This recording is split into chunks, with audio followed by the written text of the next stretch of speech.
Sa ibang ulat, 5 miyembro naman ng sindikatong sangkot sa robbery hold-up, kidnapping, carnapping at iba pa. Arestado naman ang mga tauhan ng CIDG. Ang ulat mula naman sa aming kasamang si Alvin Baltazar, live by phone patch.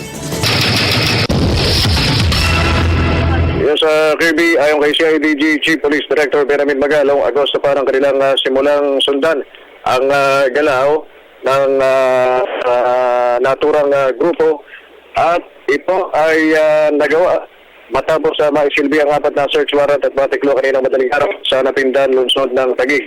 5 miyembro ang natiklo na nakilalang sina Roger Pantas, Abdullah Bunog, Ronnie Imbalgan, Junjun Panday at Dodoy Homero.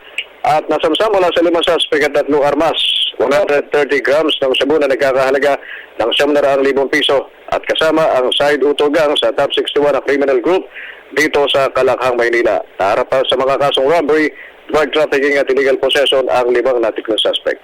Kirby?